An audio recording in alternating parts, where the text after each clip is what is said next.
All right, Auburn family, how you doing this morning? It's your boy Jason Campbell, former Auburn quarterback here, and now the host of the On to Victory podcast. I also have a great co-host today, Bryan Matthews with AuburnSports.com. Most of you know him as Rivals. Doing all the reports on the high school guys and giving great reports on our college guys that are here on campus. But we got a great show set up for you today. If you like basketball, you're in for a treat. If you like football, you're in for a treat because we're going to give you one of each, and then we're going to give you one of basketball and two of the football guys right now. So, but our basketball guy, Bryan, I tell you what, this guy, man, 6'8", forward, can shoot it from the outside, can take it to the basket, and I think one of the biggest recruits that Auburn got was the two big guys that decided to come back, and we're about to talk to one of them here real soon. This guy, I think, is a leader on this basketball team. It's a guy that I think going to have a great season. I think going to help some of these younger guys, especially these transition guys that come in from the transfer portal, find their way pretty quickly. So if there anything you want to say about him before we bring him on? Well, Jaylin is a young man that's gotten better every single year he's Mm-hmm. been at Auburn, I think. And he's a true stretch four now who is versatile enough where he can play the five and maybe even the three. And he's always been a great person on and off the court, a terrific leader. And I think he'll be really important for all these newcomers and all these young guys that are part of this team now to sort of bring them up and, get them playing at the level that Coach Pearl is going to want them to. And, guys like Jaylin are really important this summer when the coaches may not can be around as much as usual to lead these young people. So I just think Auburn's very fortunate to have him back. All right. Good report. Let's bring him on. Let's bring on big man. Jaylin, how you doing? I'm doing good. I appreciate y'all for the good words. Hey, man, we're just glad to have you on the show, man. Yes, Thank sir. you. Appreciate your time and everything. Jaylin, talk about, just the whole transition. Everyone knows, that you decided to enter into the NBA draft and everything, and that you decided to come back here just a couple of weeks ago. Talk about the process of that and what made your decision to want to come back. I've been at Auburn for 4 years, so like the first three, I just always knew I was going to come back to Auburn. But last year, I just didn't really know, and I just wanted to test it. Me and Bruce had a talk. We just wanted to test to see how it goes. Just go to some workouts to see how it go. I mean, they all went pretty well, but like I think I knew in my mind that I was going to transition back. I just wanted to get the experience, just go see like different NBA teams and just see what they had to say. I need to improve on and stuff like that, so I can be prepared for next year. So yeah, throughout that, then I just decided to take my name out of it, and then now I'm just working to get to that point next year where I have to stay. So it'd be the best I can possibly be. Yeah, and also, one more, Brian, real quick. What do they do in those workouts when they bring you? Like, how do you what's the process like? Are you get a chance to work out for teams? They get a chance. How do they grade you and say, hey, this is where we have you projected at right now? I think they grade you at first from like the season overall, just like percentages and stuff like that, and then you go to the workout. They go off of like how well you shot and like how like even communicating is like one of the biggest things that they were looking for. Because like the guys that you worked out with, the other guys from school, so you don't know them as well. But they still want you to be able to like communicate with them and just try to learn their body languages and stuff like that. And then like we ran like say like some of them we ran like plays. So they try to like how like in timeouts like you have like a last second shot or like you're gonna get a play call. They just try to remember if we remember the plays that they drew up. Just like simple stuff. It really wasn't anything like crazy, but it's just crazy how much like it means to like coaches and like staff, like little things that you don't even think. Like they don't care about how many shots you make. Like they just care about the little things. Good deal. Well, Jaylin, that NBA process, what was the feedback you got from some of those guys after they evaluated you and had a look at you? They said like they were surprised with like my ball head on because I mean here at Auburn I haven't really showed it as much because I mean around here we just jack up a lot of shots, so you know how that goes. Bruce lets us play freely, but yeah, just I didn't. Some of them I didn't shoot as well because the 3-point line was a little further back. But like I mean, I know I can shoot well. Like one of them I didn't shoot as well, so like they were just telling me I need to improve my range with shooting, and but they were really impressed with like my defensive like skills as well, like guarding the guards and guarding the bigs. So that's what I got back from them. Yeah, Bruce Pearl's been pushing that defense since the first day you stepped on campus, right? Yeah, got to do all that today. Yeah. Yeah. So what's a normal week like? Yeah. Go ahead, Brian. You got it. Oh, I was going to say, there's been so many newcomers. Just tell us some first impressions of some of those guys like Cheney and Chad Baker Mazzara, Aiden Holloway, and some of the newcomers that are with the team now. This might have been one of the like nicest teams I've been on since I've been at Auburn. Like, those guys are just like, they kind of, it's weird, but they're kind of very similar to me. Like, they're very like respectful in a way, because you know how some guys, they try to come here and just have something to prove. I mean, they do have something to prove in their head, but like they're not showing, like they've act like they've been here for like a while now. So like they're just very like trying to get comfortable and fit in. They're not trying to like do too much. They're not trying to like overplay. Like, they're just here to work, and just wherever their role is gonna be their role. Like, I don't see any of the guys just being like down about it and just like want to give up. Like, all these guys really want to work. Yeah, that's similar to what Lior talked about last week. He said, this is just a different vibe, a different team. And then Trey talked about it a week before that the energy is different. And he just said, guys kind of are coming together a lot quicker and than the last team. So, you talk about, you get the Holloway kid out of high school, but most of your guys are these transport guys that have come over. And the one thing that Coach Pearl has added this year is length. You're already 6'8", and then you got Naja, who's, 6'9", 6'10", somewhere around there. And then you talking about, the guys that he brought in, 6'4" guards, 6'5", 6'6". Talk about the length of this team so far that you've seen that you like. Yeah, the team is definitely a lot longer than the last year's team. I just feel like it's gonna help us a lot, especially with like being in like the gaps on defensive end and just like covering more ground. It's gonna be like tremendous for us, because I mean, sometimes we struggled last year with just jumping towards the ball and being in the gaps and like being able to help.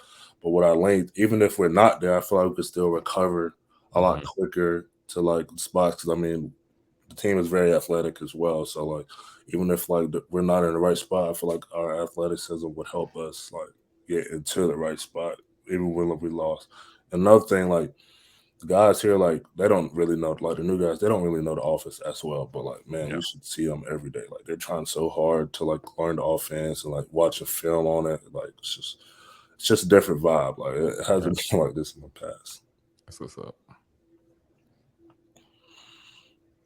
Well, Jaylin, talk about specifically about some of the bigs and what you've seen out of Baker Mazzara and Cheney Johnson so far. Cheney, I've been here, about 30 years now, but Cheney is probably top 3 of most athletic dudes I've seen in Auburn. Like, he's a freak, man. He's just crazy athlete, and then like he's very vocal. I mean, he's gonna get his work in before practice and after practice. He's not gonna skip any reps in the weight room. He's just gonna do his thing. I mean, he's always respectful. Like, every time I see him, like, some guys will walk in the weight room or locker room and won't even speak to you. They just head nod. Like, he comes up to me and like, "What's up, Jay Will? Like, how you doing today?" Like, he's just very polite and just very cool. Like a teammate that everyone would hope to have. Chad, I mean, he's a goofball. You could say the corniest thing ever. He's gonna laugh at it.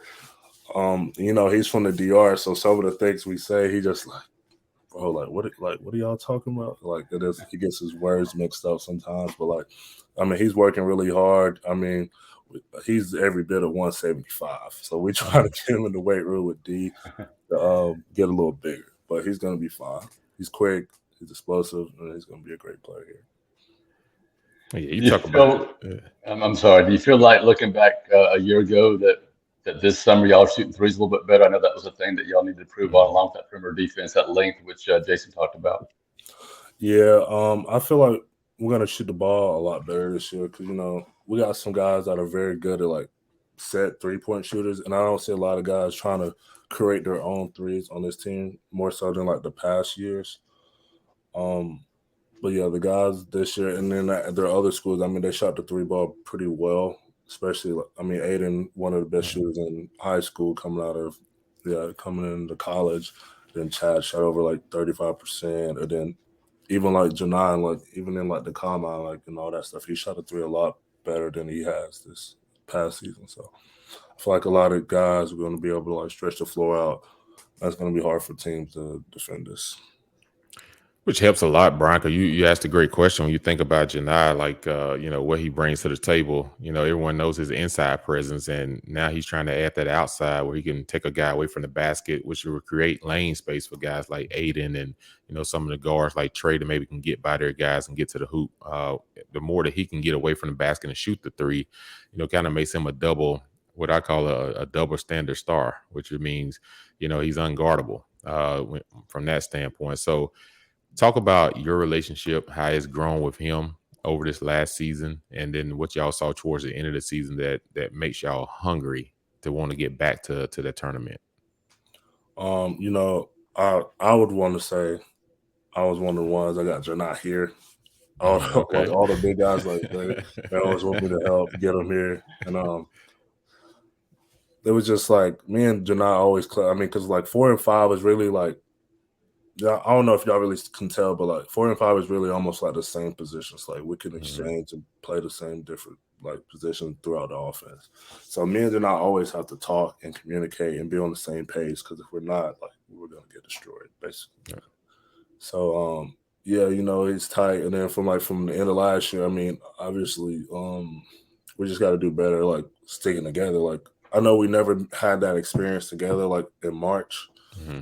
So it's just like, okay, now like we know, like if we play the 1 seed, or it don't even matter. Like we just got to be really prepared, and we got to finish. Like we're like fatigued. We got to be in the best shape of our life in March, basically, if we want to win. Because like at the end of the day, it's who plays the hardest is going to win the championship.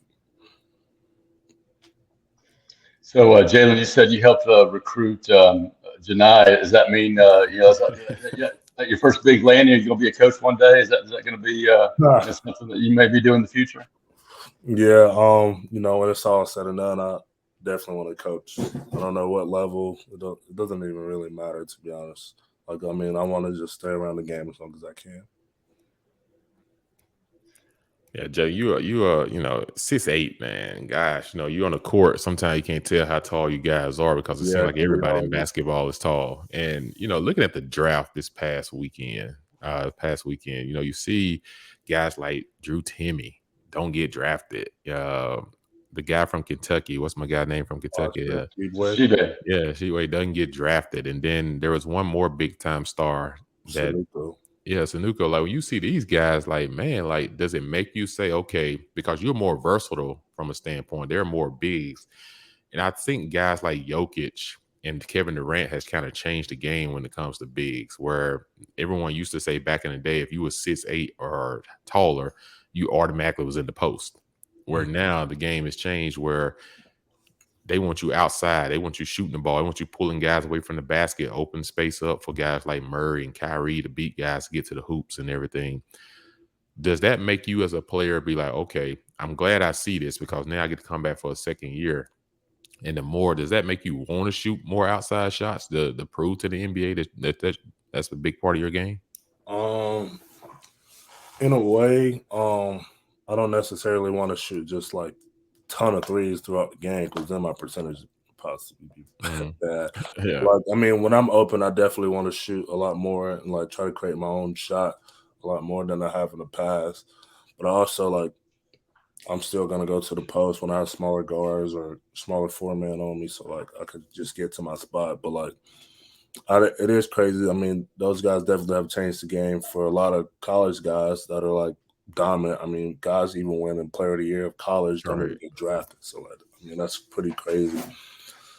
But I feel like those guys will still be fine. Like they're still gonna be pros somewhere, and they're gonna be happy and make their families proud. So. Got anything else, Brian?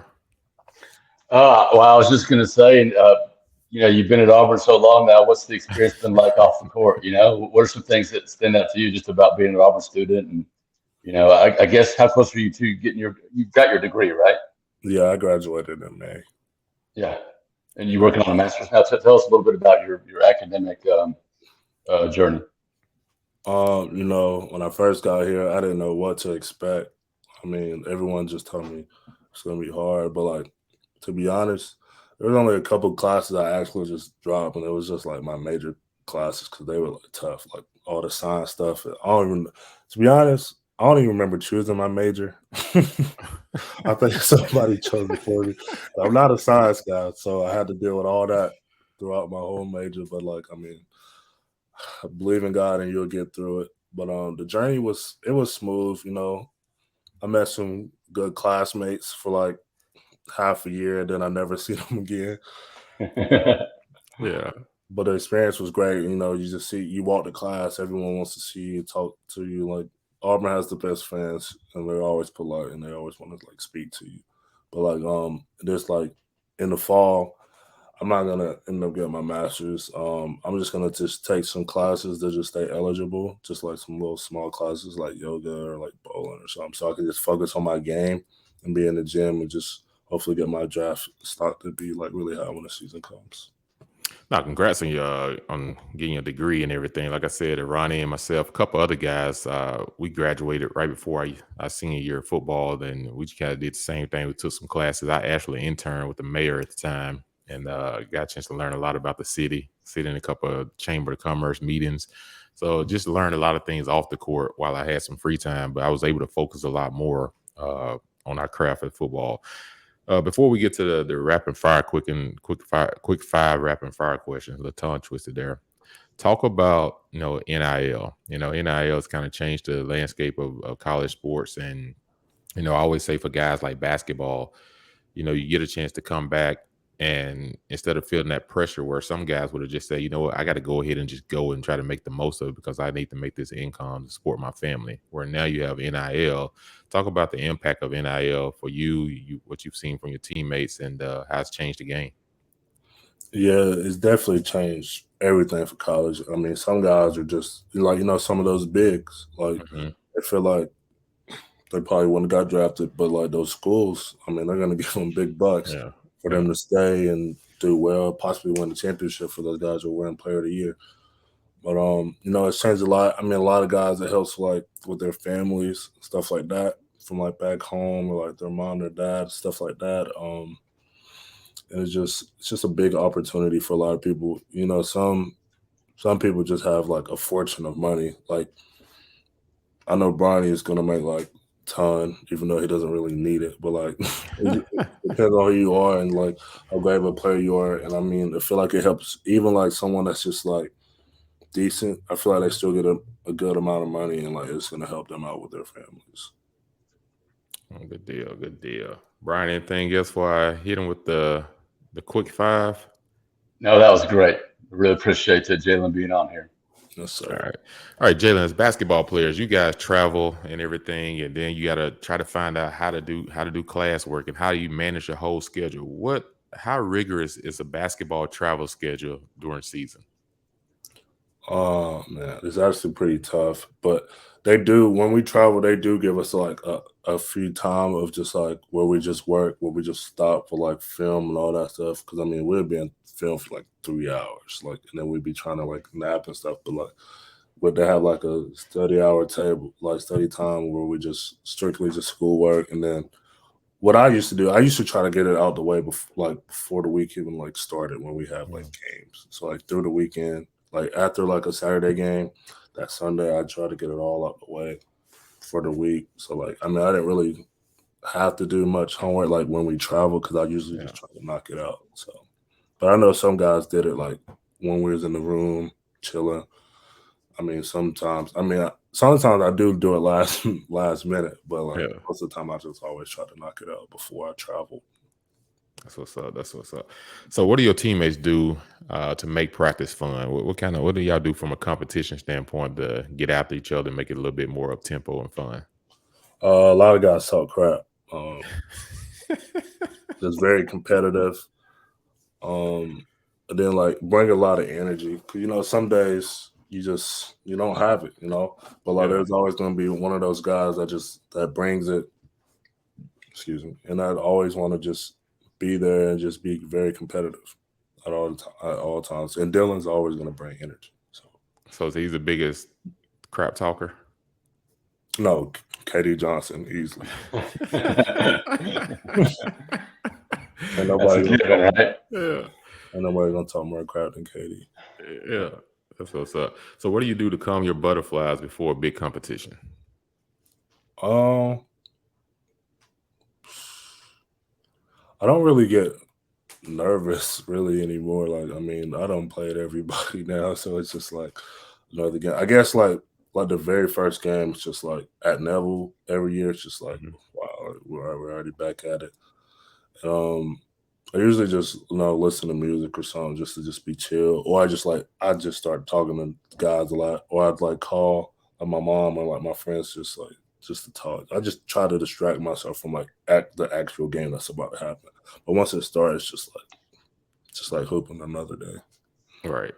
So you play at Auburn. We know you love Auburn Arena. You know, you guys have changed the atmosphere of basketball at this school big time, in a big, huge way. But talk about outside of Neville Arena, what's your favorite arena to compete in? Let me think. Well, I like to go to Georgia. It's not like the loudest or anything, but like that's like where I'm from, and a lot of like guys I went to school with like went to Georgia, so like to go there to play there in front of them and like try to beat them. It's just like I think like I could just be like, yeah, we beat y'all. Like I can just talk a little crap and stuff like that. Like the loudest one is probably Arkansas was pretty crazy. Yeah. Arkansas was pretty like their fans are insane. Yeah. So yeah, that was a good atmosphere for us. All right. Last kind of two-part question. One is like, where your favorite place to eat at in Auburn? And the other is, do you have any rituals or superstitions when you're playing basketball? My favorite place to eat in Auburn is kind of boring. Zaxby's. I love Zaxby's. I go there at least 3 times a week, maybe 4. But like restaurant, I'd say probably Makata's, a Japanese spot. Like I like to go there, or Hamilton's. I eat there a lot too as well. Pre-game ritual. I mean, I don't really do anything crazy or weird, but I mean, I kind of just beat it myself. I put my headphones on, or I just listen to music. Really, I mean, I don't do anything like crazy. I mean, that's the norm for a lot of guys. Cool. Well, man, we welcome you. Thank you for your time. Like I said, I know before we get out of here, everyone wants to know what's your favorite Auburn tradition. Definitely Tiger Walk on like away games. Okay. Because like I mean, like it's just crazy to see how many fans just show up to like. I mean, sometimes we'll be far, and I'm like, they just show up. Like they was in like LA. I'm like, dang, we just got fans. They was in like Seattle. It's like cold outside, snowing. They got this Tiger Walk. They got snow falling on them. Like, this is crazy. Like it don't matter like where we go. It's gonna be at least 30 plus people like for Tiger Walk, and it's just like it's crazy how much support we have in like the Auburn family. That's what's up. Well, man, we want to say War Eagle, thanks for coming on. Wish you a healthy off season. I'm pretty sure we'll get you back on the show some point during the season, and wish you all the best. Thanks, Jaylin. Yes, sir. War Eagle. War Eagle. Thank you.